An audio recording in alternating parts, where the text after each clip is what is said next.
Hello good evening everybody. So we are doing Punjab PCS current affair series. हम इसमें economics के current affairs कर रहे हैं और इकोनॉमिक्स के करंट अफेयर्स में एक बड़ा इंपॉर्टेंट टॉपिक है, वो है एक्सपोर्ट्स वाला, कि इंडिया के जो एक्सपोर्ट्स परफॉर्मेंस है वो क्या है और क्या स्टेप लेने चाहिए। This is very important. और उसके बाद एक इंपॉर्टेंट टॉपिक आता है फ्री ट्रेड एग्रीमेंट्स का, और एक और बड़ा इंपॉर्टेंट है सेंट्रल बैंक डिजिटल करेंसी। अब पीपीएससी मेंस में इस पे डायरेक्टली पूछ सकती है कि बताओ इसके बेनिफिट्स क्या हैं, क्या है ये, और बताओ क्या चैलेंजेस हैं और क्या करना चाहिए। पर हम पहले स्टार्ट करते हैं एक्सपोर्ट्स वाले क्वेश्चन से कि इंडिया का जो 2024 और 5 में जो ओवरऑल एक्सपोर्ट्स रहे हैं, देवर अराउंड $824 बिलियन, 0.9 छोड़ दें, merchandise as well as services को लेके।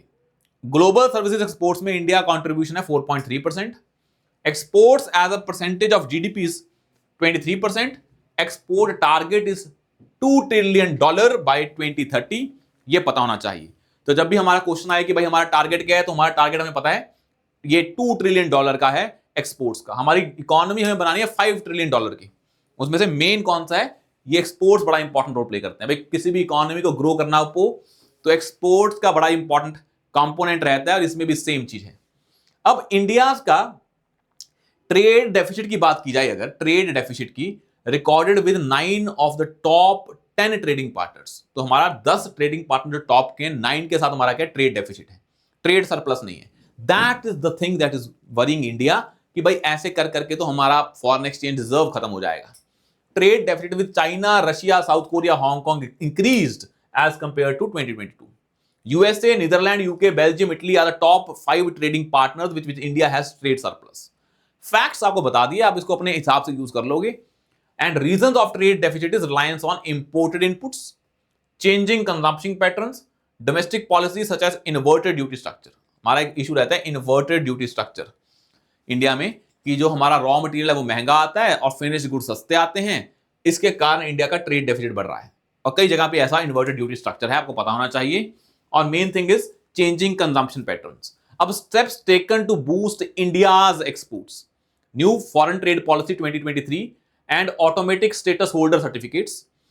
अब स्टेप्स हमने टेकन लिए हैं कि एक तो हमारी न्यू फॉरेन पॉलिसी थी, एक रिमिशन ऑफ जो हमारे टैक्सेस हैं जो एक्सपोर्ट्स में लगते हैं, remission of duties and taxes on exported products, RODTEP scheme, export promotion capital goods scheme. भाई आप अगर कोई चीज एक्सपोर्ट करना चाहते हैं, उसके लिए आपको, अगर आपको कैपिटल गुड्स एक्सपोर्ट करने हैं, मतलब इंडिया में कैपिटल गुड्स बन रहे हैं, उसके लिए आपको ज्यादा इंसेंटिव दिए जाते हैं। एक्सपोर्ट प्रिपेयर्डनेस इंडेक्स भी बनाया जाता है कि पता लगे भाई कितना हम रेडी हैं एक्सपोर्ट प्रिपेयर्डनेस के लिए। और एक इंपॉर्टेंट चीज है trade infrastructure for exports team, कि वही आपको अगर एक्सपोर्ट्स करने के लिए इंफ्रास्ट्रक्चर बनाना है, that will be supported by the government. New foreign trade policy and automatic status holder certificates, मतलब आपको अब पहले जो पूरा सर्टिफिकेशन लेना पड़ता था वो अब ऑटोमेटिक प्रोसेस है for the exporters as well as importers. तो एक्सपोर्टर्स के लिए ऑटोमेटिक स्टेटस होल्डर सर्टिफिकेट है। Now way forward for India exports. अब इंडिया का एक और स्कीम है districts as exports hub initiative. They identify certain districts जिनका पोटेंशियल है, एंड देन एक्सपोर्ट पोटेंशियल के हिसाब से उस डिस्ट्रिक्ट को प्रमोट किया जाता है।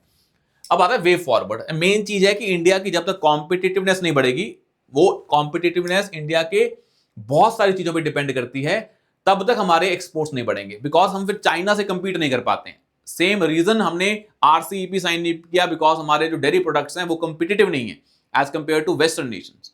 तो उसको भी हमें ध्यान में रखना है। अब हम देखते हैं कि हम कैसे बढ़ा सकते हैं एक्सपोर्ट्स को। पहला है increasing competitiveness of made in India products, promoting ease of doing business, focus on R&D etcetera. अब जो आपने देखा भाई promoting ease of doing business कैसे है, ये होता है सिंगल विंडो क्लियरेंस सिस्टम होना चाहिए, कंपनीज बंद करनी आसान होनी चाहिए, कंपनी स्टार्ट करनी आसान होनी चाहिए, बहुत ज्यादा सर्टिफिकेशंस नहीं होनी चाहिए, सिंगल विंडो होनी चाहिए।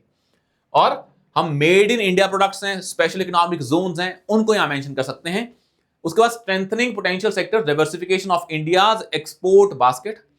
अब हमारे जब तक बास्केट वाली एक्सपोर्ट बास्केट डाइवर्सिफाई नहीं होगी, कुछ ही लिमिटेड गुड्स रहेंगे, that will be difficult for India to increase the India's component in world exports. तो हमें वो करना पड़ेगा, फ्री ट्रेड एग्रीमेंट साइन करने पड़ेंगे। Surjit Bhalla committee recommendations, implement extensive training program on technical regulations, कि आपको अगर ट्रेड करना है, उसमें टेक्निकल चीजें होती हैं, उसमें ट्रेनिंग होनी चाहिए। Objective database for utilization of FTAs, use trade remedies like anti dumping, तो आप एंटी डंपिंग लगाएं, काउंटर वेलिंग लगाएं और ज्यादा ट्रेनिंग दें ताकि technicalities of free trade agreement समझ में आए। और ऑब्जेक्टिव डाटाबेस होना चाहिए for the utilization of FTAs. ये Surjit Bhalla committee is basically related to how the FTAs can be used to increase India's share in global exports. Focus on value aided manufacturing. ऐसा ना हो कि जब तक वैल्यू ऐड नहीं होगी इंडिया में, वैल्यू ऐड नहीं हो रही है मतलब आपका जो जीडीपी है वो नहीं बढ़ रहा है, आप जस्ट चीजें इंपोर्ट करके उसमें थोड़ा सा चेंज करके एक्सपोर्ट कर रहे हो, that is not beneficial. Value add होना चाहिए ताकि हमें रॉ मटेरियल की रिलायंस पे इंपोर्ट को कम करना है और हाई वैल्यू प्रोडक्ट एक्सपोर्ट करने हैं। जो एक्सपोर्ट्स हैं वो हाई वैल्यू होने चाहिए और जो इनपुट्स हैं, रॉ मटेरियल्स हैं, उसका रिलायंस ऑन एक्सपोर्ट्स कम करना चाहिए, to reduce reliance on raw material exports, इस पे कम करना चाहिए। ऐसा ना हो आपने इंडिया में रॉ मटेरियल ही बाहर भेज रहे हो, for this is not good for India. Product finish good बाहर भेजना है वैल्यू एडिशन करके, that is good for India. जैसे हम देखेंगे ना पुराने टाइम पे जब ब्रिटिशर्स थे तो इंडिया से रॉ मटेरियल बाहर जा रहे थे, that was not helping India to grow economically, वो नहीं करना है। और बहुत जगह हम रॉ मटेरियल्स ही एक्सपोर्ट कर रहे हैं, ये नहीं करना है, वैल्यू एडिशन करके करें। तो this is about the export sector, हमें क्या क्या इनिशिएटिव लिए हैं और क्या क्या लेने चाहेंगे। उसके बाद आता है जो नेक्स्ट टॉपिक है, दैट इज वेरी इंपॉर्टेंट, वो आता है फ्री ट्रेड एग्रीमेंट को लेके, importance of large trade agreements and free trade agreements. तो हम पहले पढ़ते हैं लार्ज, फिर पढ़ लेंगे फ्री, ब्लू वाले में है। लार्ज ट्रेड एग्रीमेंट में देखें, नीति आयोग में उसका सीईओ थे रेकमेंड किया था कि regional India join large trade agreement like RCEP to boost global trade integration. India ने ज्वाइन नहीं किया ना आरसीईपी, पर ये बोल रहे हैं कि इंडिया को आरसीईपी ज्वाइन करना चाहिए था। Why? For these reasons, why we do not join those agreements, reasons are there. अब देखें पहले सिग्निफिकेंस। भाई ट्रेड ब्लॉक्स, अब जब आरसीई पे इतनी सारी कंट्रीज हैं, एशियान कंट्रीज हैं, उसके साथ और कंट्रीज हैं, चाइना है जो +6 कंट्रीज हैं उनमें से, अब जब तक तुम्हारी वाइब्रेंट एक्सपोर्ट मार्केट नहीं होगी तो मैन्युफैक्चरिंग पोटेंशियल को तुम रियलाइज नहीं कर पाओगे।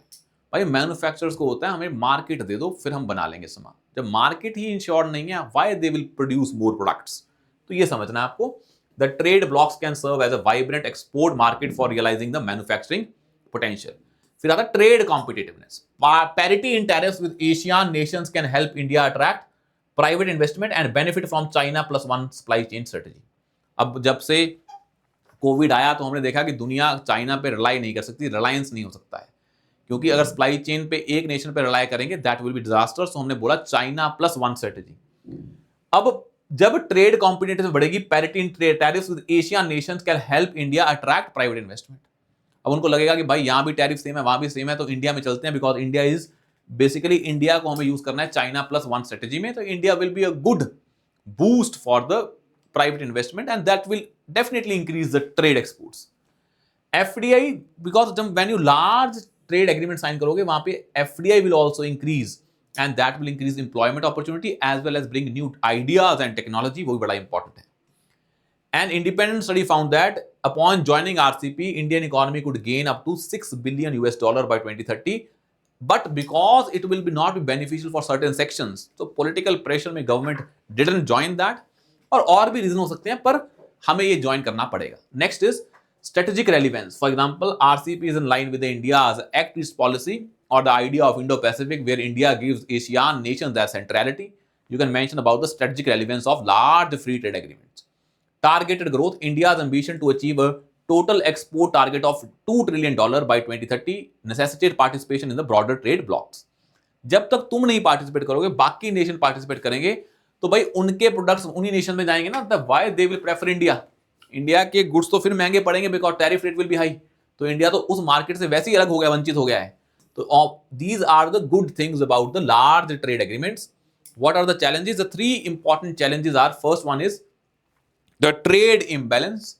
Trade imbalance in the sense that RCEP is disproportionately skewed towards China. भाई हमें पता है कि चाइना चीजों को सस्ता बनाता है, चाहे गवर्नमेंट की सपोर्ट से चाहे independently, then it will flood the Indian market with Chinese goods and that will destroy India's domestic industry।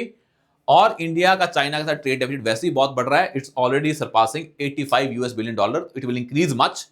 और जो बोलते हैं कि स्पेगेटी मॉडल की पूरा का पूरा जब ट्रेड एग्रीमेंट साइन होंगे तो सभी नेशन आपस में जुड़ जाएंगे, फिर कौन सा प्रोडक्ट चाइना से आ रहा है, कौन सा किसी और से आ रहा है पता नहीं लगेगा, नाम किसी और का होगा, आ रहा होगा चाइना से, that will promote dumping of Chinese goods in India easy, वो हमें नहीं रोकना, हमें नहीं करने देना है। Marginalise benefits, India already has robust, भाई हमारे पास जो आरसीपी कंट्रीज है उनमें 13 के साथ तो हमारा वैसे ही क्या है, बायलैटरल फ्री ट्रेड एग्रीमेंट है, तो आरसीपी ज्वाइन करें ना करें फर्क ही नहीं पड़ता, क्योंकि 13 के साथ तो हमारा फ्री ट्रेड एग्रीमेंट है, उनकी मार्केट तो सिक्योर ही है। बट वो बात सही है, पर जब इन नेशंस को चाइना मिल जाएगा आरसीपी के through, then these goods might be diversified towards China, ये भी पॉसिबल है।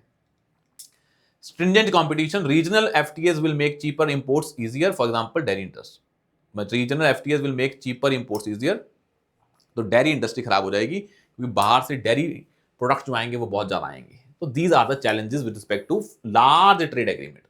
Now talking about free trade agreements, इसको भी हम देख लेते हैं कि क्या है भाई फ्री ट्रेड एग्रीमेंट्स। तो इसमें बड़ा इंपॉर्टेंट चीज आती है, जो वो आती है कि recently Indo Australia free trade agreement utilization rate reached as high as 90% in same products. India Australia free trade agreement utilization rate reached as high as 90% in some products. तो हम बहुत यूज कर रहे हैं किसको, जो Indo Australia free trade agreement है। India has signed 13 free trade agreements, India has signed 13 free trade agreements with various countries and 6 preferential trade agreements. Exports to countries, regions with which India shares trade agreements, such as FTAs, have registered growth of 20.75% in the last 5 years. तो export बढ़ रहे हैं जहां पे हमारा free trade agreement है। तो free trade agreement is good thing too, अगर इंडिया को अपने एक्सपोर्ट्स बढ़ाने हैं। अब एफटीए में कौन कौन सी डेवलपमेंट्स हुई हैं वो देखते हैं, और इंडिया के कौन कौन से एफटीए हैं उसका एनालिसिस करते हैं। पहले देखते हैं, for the first time India has included digital trade with the ambit of its free trade agreement with UAE. हमने यूएई के साथ डिजिटल ट्रेड को भी ले लिया है फ्री ट्रेड एग्रीमेंट में, that is a good thing. Addressing NTBs, non tariff barriers, जो हमने ऑस्ट्रेलिया के साथ साइन किया वहां पे नॉन टैरिफ बैरियर्स को भी बीच में इंक्लूड किया, not just tariff barriers. Focus on service sector, पहले वाले एग्रीमेंट को हम सर्विसेज को वंचित कर रहे थे उससे, अब इसको भी इंक्लूड कर रहे हैं। Ongoing negotiations, India is actively pursuing new FTAs with key economies such as UK, European Union and Gulf Cooperation Council, reflecting a strategic push for global market integration. तो ongoing negotiation हो रही है, India is actively pursuing new FTAs with key economies such as UK, EU and Gulf Cooperation Council. तो ये broad है कि हमने digital trade को लेके आ रहे हैं, नॉन टैरिफ बैरियर्स को इंक्लूड कर रहे हैं, यहाँ सर्विसेज सेक्टर को इंक्लूड कर रहे हैं, यहाँ लेबर को इंक्लूड कर रहे हैं। अब इन चीजों की, लेबर का भी माइग्रेशन इजी होना चाहिए। Analysis of India's FTA, low value added goods, the proportion of high technology goods within the manufactured goods has remained around 10% over the past decade. Cost and quality issues, for example India's fuel exports dropped by as much as 65% in the years post the Indo Japan FTA. तो India's fuel exports क्या हो गए, कम हो गए हैं, cost and quality issues हैं। Non tariff barriers, it reduces trade by almost 2 to 11%. Spaghetti bowl effect वही है important, increasing the number of overlapping FTs between countries can lead to inconsistencies. इसका मतलब यह है, इंडिया ने किसी एक्स कंट्री के साथ एग्रीमेंट किया, एक्स कंट्री का किसी वाई कंट्री के साथ एग्रीमेंट था, अब आपका वाई कंट्री के साथ एग्रीमेंट है, तो इससे कारण क्या होगा, मान लो एक्स कंट्री का सामान जो वाई के साथ फ्री ट्रेड एग्रीमेंट में है, वाई इंडिया के साथ एग्रीमेंट में है, तो एक्स का सामान वाई के जरिए इंडिया में आ जाएगा, क्योंकि इंडिया डायरेक्टली एक्स के साथ एग्रीमेंट में नहीं है। तो जब इतने एग्रीमेंट हो जाते हैं कॉम्प्लेक्स, तो क्या होता है, फिर इनकंसिस्टेंसी आ जाती है। इंडिया एक्स का ट्रेड एग्रीमेंट नहीं कर रहा है, एक्स ने वाई के साथ किया, वाई का इंडिया के साथ है, तो एक्स का सामान इंडायरेक्टली वाई में आ जाएगा। अब जब वो एक्स का सामान वाई में आएगा, तो जब वाई से इंडिया में आ रहा होगा, तो उतना अपना थब्बा लगा देगा, वाई चाइना का नहीं लगाएगा या एक्स का नहीं लगाएगा। कहने का मतलब अगर एक्स चाइना है तो इंडिया पे इंपैक्ट पड़ेगा कि चाइना से डायरेक्टली ट्रेड एग्रीमेंट नहीं है एक्स से, पर एक्स वाई के थ्रू इंडिया में आ गया है, चाइना वाई एक्स वाई के थ्रू इंडिया में आ गया है, और एक्स क्या मान लो चाइना है, उसे बोलते हैं spaghetti bowl effect. Surjit Bhalla committee ने बोला है कि भाई फ्री ट्रेड एग्रीमेंट को समझने के लिए एक्सटेंसिव ट्रेनिंग प्रोग्राम करने पड़ेंगे एंड ऑन टेक्निकल रेगुलेशंस, ताकि हम जो ऑब्जेक्टिव्स हैं एफटीएस के फुलफिल कर पाए। These are the broad understandings of free trade agreement and जो हमारे लार्ज ट्रेड एग्रीमेंट है। अब सबसे बड़ा इंपॉर्टेंट टॉपिक आता है एक्सपोर्ट्स और एग्रीमेंट्स के अलावा, जो हमें मिस नहीं करना है, दैट इज कॉल्ड एज, जो हमारा ये है कि why we are promoting digital payments, और उसमें आता है जाके आगे जो सेंट्रल बैंक डिजिटल करेंसी है। These two topics are very very important, ये हमें इग्नोर नहीं करने हैं। अब आता है क्वेश्चन कि status of payment system in India. जो हमारी कैश ट्रांजैक्शंस हैं accounts for nearly 50% of all transaction, मतलब 50 आज डिजिटल हो गई हैं। यूपीआई ट्रांजैक्शन देखेंगे तो 172 बिलियन ट्रांजैक्शन हुई हैं, बहुत बढ़ गई हैं ये 23 में, ये 23 से 46% बढ़ गई हैं। तो आज जब तुम डिजिटल पेमेंट्स की बात करोगे, you have to give those numbers also. 40% of digital payments of all payments done in India are digital. तो 46% ग्लोबल रियल टाइम पेमेंट्स हैं। दुनिया में जितनी होती है रियल टाइम पेमेंट्स, इंडिया में 46 हो रही है। मतलब India is like a hub for digital payments, ये कहना चाह रहे हैं होल। इसका क्रक्स क्या है? India is a hub for global digital payments. तो दुनिया में जितनी डिजिटल ट्रांजैक्शन हो रही है, इकोनॉमिक ट्रांजैक्शन, इंडिया में 46% हो रही है global real time transaction. India proceeds real time transaction accounting for 46% of the global total. देख रहे हैं कितना नंबर है। अब आते हैं हमने क्या क्या इनिशिएटिव लिए इसको प्रमोट करने के। पहला तो आता है हमारा यूपीआई का यूनिफाइड पेमेंट इंटरफेस, कभी नहीं भूलना है वो तो। Integration of RuPay credit card with UPI सबसे बड़ी इंपॉर्टेंट चीज है। Incentive scheme for promotion of low value Bhim UPI transaction. Incentive scheme for promotion of low value Bhim UPI transaction. अगर आप लो वैल्यू ट्रांजैक्शन भी कर रहे हैं यूपीआई भीम के थ्रू, बिकॉज वही होती हैं आजकल 10 15 20 रुपए की, तो उसको इंसेंटिवाइज करना, उन पर टैक्स नहीं लगाना है extra. Immediate payment service IMPS, इसमें real time 24/7 electronic fund transfer system है, that is very important. Jan Dhan Aadhaar mobile trinity है, जैम ट्राइनिटी से सब्सिडीज आती हैं। नेशनल इलेक्ट्रॉनिक टोल कलेक्शन है, जो हमारे फास्ट टैग होते हैं वो भी इलेक्ट्रॉनिक हो गए हैं। ऑफलाइन डिजिटल पेमेंट्स हैं। RBI launched a framework for small value offline digital payments using cards, wallets और mobile devices requiring no digital connectivity. आप यूपीआई देखेंगे वहां पे भी है कि अगर आपका नेट नहीं है, then also you can proceed and use UPI, that is offline digital payments. मतलब ऑनलाइन नहीं है, मतलब इंटरनेट कनेक्टिविटी के बिना भी कर सकते हैं, ऐसा नहीं ऑफलाइन जाके सेंटर में।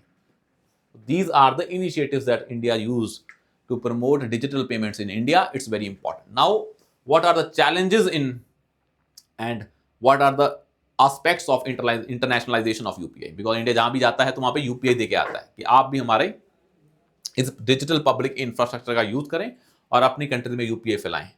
पर पहले आते हैं चैलेंजेस क्या हैं। सबसे बड़ा चैलेंज है भाई कि आपके पास अगर डिजिटल लिटरेसी नहीं है तो डिजिटल डिवाइड है, limited internet access and smartphone penetration in rural and remote areas. सबसे ज्यादा फ्रॉड्स हो रहे हैं, साइबर सिक्योरिटी रिस्क है, you can give data for that. Trust deficit because लोग मानते ही नहीं है, fear for transaction failures. Limited financial inclusion है बिकॉज जनधन अकाउंट्स नहीं है, अकाउंट्स नहीं है, डिजिटल पेमेंट कहां से होंगी। Interoperability issues, while improving challenges remain seamless integration across all payment platforms and devices। interoperability नहीं है जो कि होनी चाहिए because of technical issues, because of जो हमारे जो प्रोग्राम्स हैं उनके कारण क्या आती है, इंटरऑपरेबिलिटी इश्यूज आते हैं। इंडिया अब ट्राई कर रहा है कि भाई आप भी क्या करें, यूपीआई प्रमोट करें दुनिया भर में। तो India has partner with Trinidad and Tobago, these two countries, to develop a unified payment interface like payment system। UPI launched in 2016 is an instant real-time payment system developed by National Payment Corporation of India। Over 3 crore individual and over 5 crore merchants in India are use UPI। But इसका internationalisation का फायदा क्या है? अगर उसको हम internationalise कर रहे हैं यूपीआई को, इंडिया की सॉफ्ट पावर बहुत बढ़ती है। और दूसरा, इंडिया में जो स्विफ्ट सिस्टम है दुनिया में ट्रांजैक्शन का, जो यूएसए ने बनाया है, उसका ऑल्टरनेटिव इंडिया दे रहा है यूपीआई। इफ यूपीआई ज्यादा पेनिट्रेट हो जाएगा फिर दुनिया से ट्रांजैक्शन इंडिया के साइड पे इजी हो जाएंगी, तो it can give a alternative to the SWIFT system. Strengthening regional financial integration, promote financial integration, improving trade efficiency. Leadership in the global south, of course it will increase India as soft power global south में। Digital diplomacy में India global leadership will also promote. India जब super power बनना चाहता है, global power बनना चाहता है, तो डिजिटल स्पेस में बनना पड़ेगा। That's why India is also developing its own model of artificial intelligence. Same digital payments में है, वैसे स्विफ्ट सिस्टम का ऑल्टरनेटिव है। ट्रेड एफिशिएंसी आएगी, ट्रांजैक्शन ईजी हो जाएंगी और ट्रेड बढ़ जाएगा और ग्लोबल साउथ में लीडरशिप मिल जाएगी। पर उसके बाद टॉपिक आता है सेंट्रल बैंक डिजिटल करेंसी। इसको समझते हैं क्या है ये topic, central bank digital currency. अब हमने आपको बताया कि पेपर में जो क्वेश्चन आते हैं वो ये भी आ सकते हैं सिंपल से, बताओ कि भाई इंडिया में status of digital payments and what steps India has taken to promote digital payments and what challenges are being faced regarding that. Simple आ जाएगा इकोनॉमिक्स में, क्योंकि डिजिटल पेमेंट्स को लेकर चीजें बड़ी न्यूज में रहती हैं, तो ये फैक्ट्स बड़े इंपॉर्टेंट हैं। तो मैं एक बार और बता देता हूं, जो पीपीएससी मेंस आप लिख रहे हैं पीसीएस का, जीएस के answers are going to be more or less the same for students as far as understanding is concerned, as far as logics are concerned, arguments are concerned. The main difference and the big difference that will be there in the answer sheets for the topper और जो नहीं select होगा, that will be factual part. तुम्हारा substantive part क्या है, मतलब जब जिन चीजों के कारण तुम अपने आर्गुमेंट्स को सब्सटैंशिएट कर पा रहे हो, if you have that masala आपके पास, facts, example, committee reports, numbers, कुछ भी आपके पास है, केस स्टडीज, जो भी आपके पास है, if you can use that, then your answer will be different from the others answer and you will be selected in the mains and आप interview दे पाएंगे, इसमें इजी हो जाएगा. बट इंश्योर करना है कि भाई इसके बिना चीजें नहीं हो पाएंगी, इसके बिना चीजें खराब हो जाएंगी. तो ट्राई करें कि फैक्ट्स पे फोकस करें. अब लास्ट के टाइम पे आपका फोकस होना चाहिए फैक्ट्स को याद करना, ना कि पूरी स्टोरी पढ़ना. मॉडर्न हिस्ट्री पढ़ रहे हैं, रेवोल्यूशनरी टेररिज्म आया, देखा भाई कि 5 पॉइंट को आते हैं कि नहीं आते हैं. What was the contribution of revolutionary terrorism. हाँ, ये ऑर्गेनाइजेशन है, ये बंदा है, उसने ये इवेंट किया, इससे ये हुआ. क्या हुआ वो मैं बना दूंगा. अगर बंदे का नाम पता है, इवेंट पता है, तो I will create a story around it. और स्टोरी की वैल्यू नहीं है, story you know very well, because आपने प्री निकाला है, मेंस के लिए तैयारी की इतनी देर. स्टोरियां आप बना देंगे. क्या नहीं बना पाएंगे? फैक्ट्स नहीं बना पाएंगे. वो तो याद है तो बनेंगे. तभी बैठ के घर पे लिंक करें, ये फैक्ट मैं यहाँ पे यूज करूंगा, ये फैक्ट यहाँ पे करूंगा. लेफ्ट विंग एक्सट्रीमिज्म आया तो ये 4 पॉइंट मेरे को पता है. इकोनॉमिक्स में मान लो डिजिटल डिवाइड पे आया तो ये 5 पॉइंट पता है मेरे को. अनएम्प्लॉयमेंट में आया तो क्या रीजन है, 5 पता है. फैक्ट के साथ पता है, काम खत्म. तो चीजों की डायमेंशंस के हिसाब से पॉइंट्स बनाते रहें और फैक्ट्स के बेसिस पे करते रहें. Things will be much more easy for you. Now let's start with the जो हम टॉपिक कर रहे हैं, सेंट्रल बैंक डिजिटल करेंसी.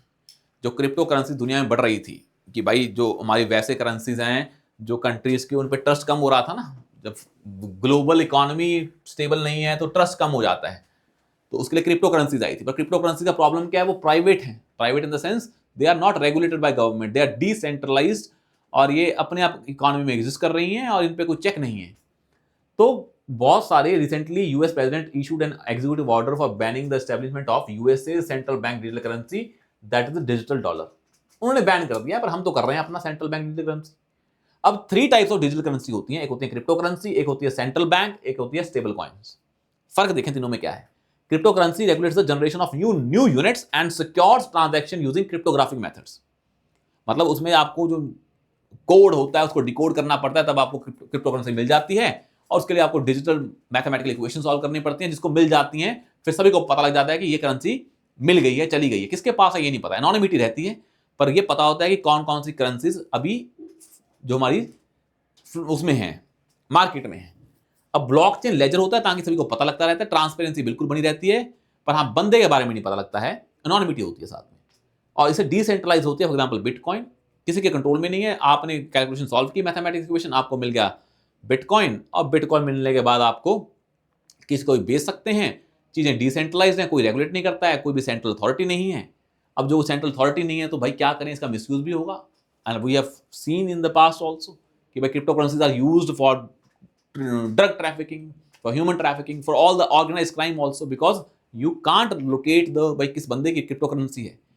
अब उसी के कारण हमारे पास आई सीबीडीसी कि भाई वो वही digital version of fiat currencies हैं इशूड बाय सेंट्रल बैंक्स. कि बस आपने जो हमारी reliability and security of traditional currencies हैं उसको मेंटेन करने के लिए हैं. सेंट्रलाइज होती हैं क्योंकि सेंट्रल बैंक इसको रेगुलेट करता है, और डिजिटल होती हैं.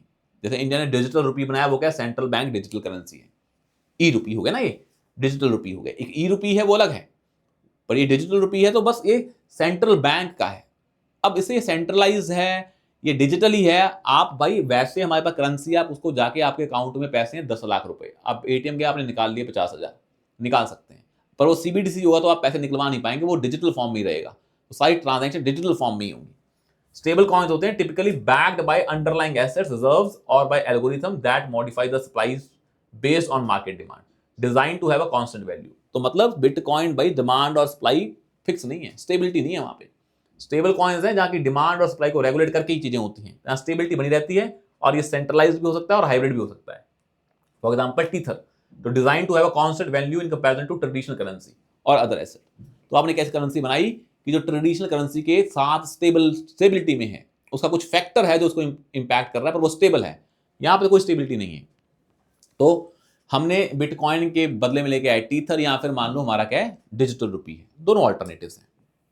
इंडिया का डिजिटल रुपी का it will be like a fiat currency. Fiat मतलब वो होती है जिसकी अपनी कोई वैल्यू नहीं होती है, जस्ट बिकॉज वो नंबर है, आरबीआई ने माना है तो वो है करेंसी, अदरवाइज वो करेंसी नहीं है. and it is available in same denominations as physical currency. It's a digital form of fiat currency issued and regulated by RBI. It is available in the same denomination as physical currency. It is currently in a pilot mode in 15 banks. It is a legal tender and liability of Reserve Bank of India, but the person cannot convert this digital currency into a physical cash. ये याद करना है। तो क्या फायदा होगा इसका CBDC का? पहला फायदा है सर फाइनेंशियल इंक्लूजन। अब जब तुम्हें बैंक जाने की जरूरत नहीं है, फिजिकल कैश की जरूरत नहीं है, आप इसको डिजिटली भी बैंक कर पाएंगे। अनबैंक्ड और under bank people can access to digital payment services.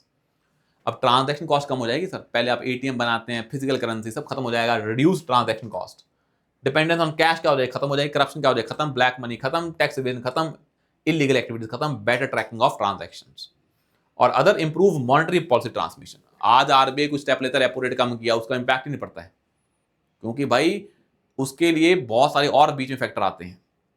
पर इस यहाँ देखें, यहाँ पे ट्रांजैक्शन क्या हो जाएगी, ईजी हो जाएगी, क्रॉस बॉर्डर पेमेंट क्या हो जाएगी, ईजी हो जाएगी। स्विफ्ट सिस्टम को अल्टरनेटिव दे सकता है डिजिटल रुपी हमारा, तो intermediate like Swift, simply cross border payment reducing reliance on intermediate like Swift. Directly आप करें ट्रांजैक्शन, जरूरत ही नहीं है स्विफ्ट मेथड की, अगर चीजें डिजिटली ही हैं तो। मॉनेटरी पॉलिसी ट्रांसमिशन अगर नहीं समझ में आया तो ऐसा समझ लें, रेपो रेट जब आरबीआई रिड्यूस करती है तो वो पूरा का पूरा देखती है कि जो सप्लाई है उसमें गैप होता है। फिजिकल मनी और डिजिटल मनी में गैप रहता है। फिजिकल मनी में बहुत सारी होर्डिंग भी होती है, ब्लैक मनी भी होती है, 500 चीजें होती हैं। डिजिटल में कोई दिक्कत नहीं है, बिल्कुल बुल्ड क्या होगा, प्योर मनी होगी। चैलेंजेस विद सीबीडीसी, पहला है प्राइवेसी कंसर्न, सबको पता लगता रहेगा भाई कौन क्या क्या ले रहा है। डिजिटल डिवाइड मतलब वही रिच और पुअर, टेक सेवी और जिनको टेक की नॉलेज नहीं है। Threat to monetary sovereignty, if people prefer to foreign CBDC तो सारा का सारा इंडिया का नेशनल करेंसी गिर जाएगा। क्योंकि अगर मान लो ये तुम सीबीडीसी ले रहे हो, इंडिया का ले रहे हो या किसी बाहर का ले रहे हो, आपने यूएस ने भी क्या निकाल दिया, डिजिटल डॉलर निकाल दिया, उससे ट्रांजैक्शन हो रही है, इंडिया की सॉवरेनिटी खत्म हो जाएगी। और may compromise financial stability because cyber attack, hacking, data breaches होंगे, तो इससे बड़ा इशू है। चीजें डिजिटल हैं तो डिजिटल स्पेस में हैकिंग की पॉसिबिलिटी है। तो these are the challenges with respect to central bank digital currency, ये आपको पता होना चाहिए। तो these are the issues with central bank digital currency, ये आपको पता होना चाहिए। नेक्स्ट आता है हमारा टॉपिक, दैट इज ये एक्सपोर्ट हमने पढ़ लिया है। इसके बाद आता है नेक्स्ट टॉपिक इज, ये ट्रेड एग्रीमेंट वाला हो गया है, bilateral investment treaty and foreign direct investment. जब फॉरेन डायरेक्ट इन्वेस्टमेंट मतलब बाहर से पैसा इंडिया में आता है तो उस इन्वेस्टमेंट को बायलैटरल इन्वेस्टमेंट ट्रीटी से बचाया जाता है। ऐसा ना हो कि बाहर से पैसा आया, उनका कोई प्रोटेक्शन ही नहीं है। तो ये इंश्योर करने के लिए कि नेशंस के बीच में इन्वेस्टमेंट हो रही है तो ऐसी ट्रीटी भी होनी चाहिए जो उस इन्वेस्टमेंट को बताए। तो क्या होती है bilateral investment treaty? An announcement was made in the Union Budget 2025 regarding the revision of the Model Bilateral Investment Treaty text to make it more investor friendly. क्या होती है? Agreements protecting foreign investors while preserving host states regulatory rights. India का right है भाई, कोई investment करता है उसे रेगुलेट करना है, बट जो इन्वेस्ट कर रहा है उसके भी राइट्स को प्रोटेक्ट किया जाए। Purpose was enable investor state और स्टेट स्टेट डिस्प्यूट रेजोल्यूशन, ताकि कोई इशू ना हो स्टेट स्टेट में भी और इन्वेस्टर स्टेट में भी। इंडिया का मॉडल बीटीआई 2015 का है, रिप्लेस 1993 वर्जन, पर उसको भी इश्यूज हैं। क्या इश्यूज हैं? Ambiguity, vague terms like investment, spur disputes. भाई आपने टर्म्स वेग यूज की हुई हैं, फॉर एग्जांपल इन्वेस्टमेंट, उसके कारण क्या होते हैं? डिस्प्यूट्स होते हैं। 37 notices and 8 active cases in India related to investments. 5 year local remedy rule versions backlog, मतलब आपने बोला 5 साल लोकल रेमेडी ढूंढनी है आपको, वर्सन्स बैकलॉग। जुडिशियल डिले हो रहे हैं भाई, इंडिया में जुडिशियल में वैसे ही डिले हैं, और अगर कोई डिस्प्यूट आता है तो आपको 5 साल तक लोकल एरिया में ही करना है। लिमिटेड आईएसडीएस को bars review of domestic court merits. तो जो आईएसडीएस है मतलब जो हमारा सेटलमेंट सिस्टम है, यहाँ पे है non ICSID membership hinders enforcement. India is not part of a world bank ICSID international settlement जो सिस्टम है, तो उससे कारण हमारा सिस्टम क्या था, हर्ट हो जाता है। इन्वेस्टर की रिस्ट्रिक्शंस हैं, no MFN, most favoured nation clauses, tax exclusion and monetary only awards. And historical context है कि India unilaterally terminated 58 existing BITs following a series of adverse arbitral awards highlighting a need for a new balance treaty. पहले भी treaty थी, उसके कारण India को जितने भी डिस्प्यूट हुए इंडिया हारा है, तो इंडिया कहता है उसे रिवाइज करो, बहुत हो गया ये। तो ये चीजें यहाँ पे लिखी हुई है, हिस्टोरिकल कंटेक्स्ट, और बाकी अदर टेक्निकल इश्यूज हैं वो आपको समझ लेने हैं। उसके बाद फॉरेन डायरेक्ट इन्वेस्टमेंट का स्टेटस क्या है इंडिया में। इंडिया में एफडीआई जो 2024-25 में आई है, 2024 तक की आई है, it is 1 trillion milestone in September 2024। cumulated amount of FDI inflows crossed the $1 trillion milestone in September 2024. Maharashtra received the highest, Singapore the top source, computer hardware and software followed by service में सबसे ज्यादा आती है. Global ranking India consistently ranks among the top 10 nations for FDI. FDI inflows reached an all-time high of 84.8 billion in financial year 2021-2. अब challenges क्या आते हैं? सबसे आता है कि FDI का concentration कहाँ पे है? बहुत ही कम एरियाज में, सर्विसेज में है और अर्बन एरियाज में है. Complex regulation and policy uncertainty है. फॉर एग्जांपल रेट्रोस्पेक्टिव टैक्सेशन जो वोडाफोन पे लगी थी, वो इश्यूज हैं. Flipkart case led to India losing generalised system of preferences benefits from USA. तो इंस्टीट्यूशनल डेफिशिएंसीज हैं. और एक है क्या हमने स्टेप लिए. एक हमने बोला है भाई एफडीआई प्रमोट करनी है तो इंडिया में स्किल्स होने चाहिए, तो स्किल इंडिया स्कीम लेके आए. इंडिया वाले खुद तो इन्वेस्टमेंट करें तभी आके वो शेयर लेंगे. Startup India, make in India scheme लेके आए. प्रोडक्शन लिंक्ड इंसेंटिव स्कीम लेके आए. आओ इंडिया में इन्वेस्ट करो, ये इंसेंटिव मिलेंगे. Promoting ease of doing business, जो हमारा जन विश्वास एक्ट है उसने सारी ट्रस्ट पैदा किए हैं लोगों में. स्टेट इन्वेस्टमेंट समिट्स होती हैं, चाहे वो ब्राइब्रेंट गुजरात समिट हो, चाहे वो पंजाब की हो, चाहे वो global summit help attract FDI. Technological interventions, national single window system and foreign investment facilitation portal, ताकि जो भी इन्वेस्टमेंट आए उसे ज़्यादा दिक्कत ना आए. तो these are the steps taken, these are the challenges faced and these are the status of FDI. और यहाँ पे हमारे बीआईटी का क्या क्या इश्यूज हैं. एक तो हिस्टोरिकली है कि हमारा क्या इशू हुआ है, एक एम्बिग्यूटी है, एक वो तुम्हें यहीं पे डिस्प्यूट सॉल्व करना है, जुडिशियल रिले होते हैं. लिमिटेड ISDSC स्कोप है. Bars review of domestic court की मेरिट्स के. इन्वेस्टर रिस्ट्रिक्शन के लिए हमने कहानी पढ़ ली है पूरी. नो MFN ट्रीटमेंट और non ICSID membership hinders enforcement, not part of world bank ICSID. तो ये पता होना चाहिए आपको पूरा का पूरा कि भाई ये है हमारे इश्यूज विद द बीआईटी. ये बड़ा टेक्निकल है तो आप इसको बीआईटी को पढ़ लें कि क्या इश्यूज हैं. ये अगर 5 इशू आते हैं आपका काम हो गया है. तभी इंडिया को नई बीआईटी मॉडल में इंडिया जा रहा है. आई होप यहां तक चीजें क्या होंगी आपको क्लियर होंगी. तो we will do the next part in the next class tomorrow. फिर हमारा इकोनॉमिक्स वाली चीजें क्या हो जाएंगी, ऑलमोस्ट खत्म हो जाएंगी 1-2 लेक्चर्स में. ठीक है, थैंक यू सो मच.